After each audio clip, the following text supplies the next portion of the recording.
Bienvenidos a este video, donde hoy les explicaremos un poco acerca de las fuentes del derecho romano durante el periodo clásico.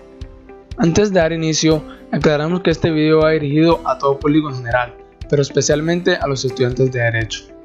Bueno, dentro de las fuentes del derecho romano, en el periodo clásico encontramos 5. A continuación, la explicación de cada una de estas. Como primero, jurisprudencia. Antes de hablar de jurisprudencia, debemos aclarar este concepto. ¿Qué es jurisprudencia? Sabemos que la jurisprudencia es un lenguaje jurídico empleado por las personas con este saber, para así ellos poder administrar justicia. También se entiende que la jurisprudencia es el estudio y ciencia misma del derecho. Pero ahora, ¿cómo es que nace esta jurisprudencia en Roma? Respondiendo a lo anterior, sabemos que a lo largo de la historia durante la antigua Roma fueron muy notorias las grandes diferencias que hubo entre sus dos clases sociales más reconocidas, entre ellas los patricios y los plebeyos. Y es de estos últimos, de los plebeyos, de donde se dice nace la jurisprudencia. Se dice también que ellos, en su intento de reconocimiento y búsqueda de igualdad frente a los patricios, despojaron a los pontífices de su poder unitario, para así ellos poder también interpretar las leyes o las normas que daban reconocimiento a todos sus derechos dentro de Roma. También existe una leyenda en donde se dice que surge una jurisprudencia laica, en donde también durante el año 254 a.C. aparece el primer pontífice de origen plebeyo, más conocido como Tiberius Coruncanius, siendo él el primero en interpretar la ley o las normas de manera pública. Todo esto mediante consejos jurídicos. Y es con él en donde también se puede decir que el derecho y la interpretación misma de la ley pasa de mano de los potestas a los autoritas. Bueno, una vez aclarado el concepto de jurisprudencia, de cómo nace esta en Roma, hablemos ahora sí de lo que es la jurisprudencia romana. La jurisprudencia romana nace como el conjunto de opiniones expresadas que se basaron en el conocimiento del derecho escrito o positivo, y además introducida para aplicar la justicia, las cuales resolvieron cuestiones problemáticas que se presentaron en esta época. Dentro de la jurisprudencia romana también es válido rescatar la gran importancia que ésta tuvo en cuanto a las grandes generaciones de juristas. Conocemos 3 generaciones de juristas. Como primera generación tenemos a los clásicos tempranos. Dentro de este movimiento cabe resaltar la importancia y el aporte de muchos representantes de esta época, entre los cuales tenemos a Publio Mucio Cévola, a Quinto Mucio Cévola, el cual fue hijo de Publio Mucio, y Quinto Mucio Cévola llegó a ser un pontífice máximo de esa época. También tenemos a Servio Sulpicio Rufo, el cual fue un orador forense. Este llegó a ser tan grande que aún lo pudieron comparar con Cicerón. Y como mayor representante de esta época tenemos a Sesto Elio Peto, quien aparte de interpretar por primera vez la ley de las 12 tablas, fue el quien con una de sus obras llamada Tripartito habló sobre los elementos más antiguos que existen del derecho civil. Los clásicos altos. Bueno, dentro de este periodo como mayores representantes tenemos a Masurio Sabino, Nerva, al famoso Próculo, Javeleno, Celso y uno muy importante que es Salvio Juliano, quien es considerado aún como el más grande jurista de todos los tiempos. Pero en sí los representantes más importantes de este periodo fueron Marco Antistio Labeón y Ateio Capitón. Estos últimos fueron quienes fundaron las escuelas procureyana y sabiniana. Y ahora vamos a hablar de los últimos jurisconsultos clásicos. Bueno, como lo dice su nombre, esta fue la última generación de juristas del periodo clásico. Dentro de estas podemos destacar a Paniniano, a Ulpiano, que fue uno de los máximos representantes del derecho general. Incluso hoy aún lo vemos. También tenemos a Paulo, a Modestino y Gallo. Se puede decir que estos representantes fueron elegidos para ser parte del llamado tribuno de los difuntos. También sabemos que fueron considerados los 5 grandes jurisconsultos de la ley citas en el derecho romano. Durante el periodo clásico romano La jurisprudencia en Roma, aparte de tener las tres grandes generaciones de juristas, también estuvo marcada por muchas características, las cuales dieron origen a una nueva forma de hacer el derecho, tanto así que este pasó a manos de los autoritas. Con esto se dio una gran evolución del derecho, en donde se consideró que esa evolución fue tan grande que fue similar a la estructura sólida que hoy conocemos. Otra característica fue que la solución de los problemas sociales pasó a manos de los sabios juristas, donde luego fue posible estudiar esto como un sistema autónomo. También se dio la creación de una nueva actividad jurídica de forma práctica y efectiva, tanto así que dio origen a tres tipos de asesoría jurídica, las cuales fueron agere, cabere y respondere. Con esto también se buscó la perfección del trabajo jurista mediante la escritura, tanto así que en este periodo hubo un notorio florecimiento de la literatura.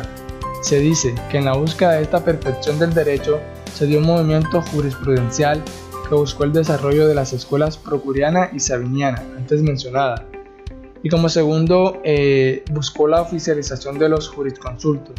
Este último hecho es conocido como ius publice respondendi.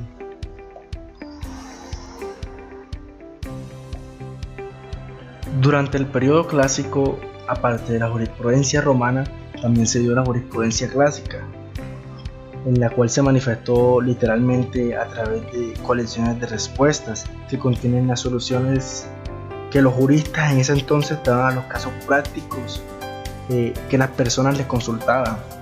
También se dio a través de resúmenes de la actividad didáctica, cuyo carácter es más bien teórico o pragmático. También a través de las colecciones de cartas de contenido jurídico, a través de los libros en forma de comentarios, al edicto del pretor, de los ediles curules, de los gobernantes. También otra clase de libros que son en forma de comentarios a la obra de los grandes jurisconsultos como Quinto Mudo Cébola y ante todo a la de Masurio Sabino.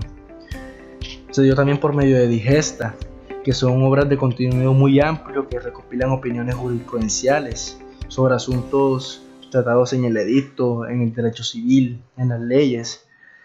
También se dio a través de monografías, que son especiales sobre las leyes particulares, sobre algún senado consulto o sobre alguna institución jurídica. También se daba muy recurrentemente por notas, en las breves anotaciones en las obras de los jurisconsultos de esa época, a través de obras elementales o pequeños manuales en los cuales se exponía según un plan sistemático y se ponía el derecho a grandes rasgos. Como segunda fuente del derecho romano del periodo clásico tenemos el edicto del pretor. Recordemos que los pretores eran los encargados de administrar la justicia en la ciudad romana. Estos eran elegidos por los cónsules, quienes estaban en cabeza de la magistratura, y ocurrió durante el periodo de la República en el año 367 a.C. Ya en el siglo III se presenta un cambio socioeconómico en la que se resalta la insuficiencia de los marcos tradicionales para extender el ideal de la justicia, lo que conllevó a crear en el año 242 a.C. el pretor peregrino, el cual era encargado de impartir justicia y solucionar los problemas entre ciudadanos y peregrinos. Desde ese momento se empieza a establecer un derecho más flexible, llamado derecho honorario o derecho pretorio, cuya fuente principal es el edicto del pretor, el cual busca una inclusión y un nombramiento de ciudadanos de las personas extranjeras, siempre y cuando estos consigan una gran influencia comercial. Como tercera fuente, Senado Consulto. Este fue considerado un consejo dirigido por el Senado en el que da su opinión respecto a la toma de decisiones de las autoridades o el pueblo.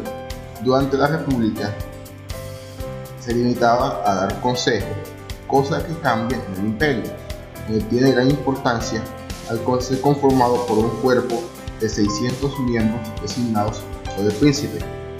Se considera en este momento como una forma más de legislación porque debido a que cada vez que el príncipe debía llevar a cabo un proyecto de ley, debía obtener la aprobación del Senado Consulto.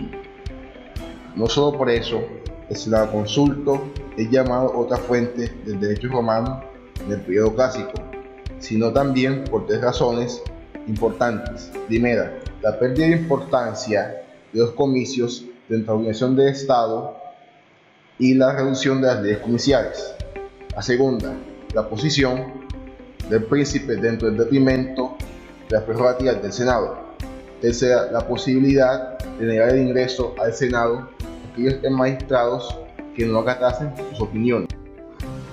Como cuarta fuente, encontramos las leyes o leges rogatae, las cuales se vieron vinculadas o tomaron cierta importancia a partir de la figura del edicto del pretor.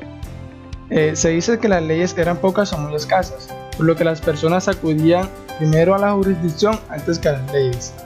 Estas leyes en un principio fueron incluidas directamente en el derecho privado, donde eran interpretadas por los pretores para la administración de justicia. la preparación de las leyes era tarea de los magistrados, que por lo general tenía ayuda ya sea por parte del Senado o de los sabios juristas. También se dice que antes de la aprobación de cada ley se discutía rogatio, en una asamblea de tipo informal en la cual se modificaba la ley si era necesario.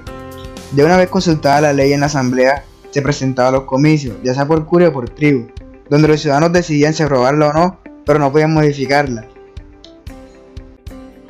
Cuando se quería elaborar una ley, los magistrados, si no tenían asesoría por parte del Senado, estaban obligados a la refrendación o aprobación de la ley, antes de someter a la opinión de los comicios. Y era aquí donde los magistrados adoptaban la figura de autorita patrum, la cual se instauró junto con la ley Publilia Pilonis en el año 339 a.C. Como última fuente tenemos a los plebiscitos. Cabe resaltar que fueron creadas por los plebeyos, por ende el nombre de plebiscito. Su función principal, o por la que fue creada, fue para tratar de buscar una igualdad social entre patricios y plebeyos, la cual nunca se dio. Los plebiscitos eran las denominaciones de las decisiones tomadas por la plebe romana en sus asambleas, o las decisiones de los consejos de la plebe sobre una propuesta legislativa del tribuno. Se equipararon a las leyes desde el año 286 a.C., por lo cual en esta fecha la ley Hortensia determinó que fueron obligatorios como para los patricios como para los plebeyos. Su estructura formal es similar a la de las leyes comiciales y su contenido se refiere a cuestiones que significaban, por decirlo así, la búsqueda de la igualdad de derechos entre los ciudadanos. Bueno, esto ha sido todo acerca de la fuente del derecho romano en el periodo clásico. Esperamos si les haya servido este video y les haya gustado. Muchas gracias por su visita.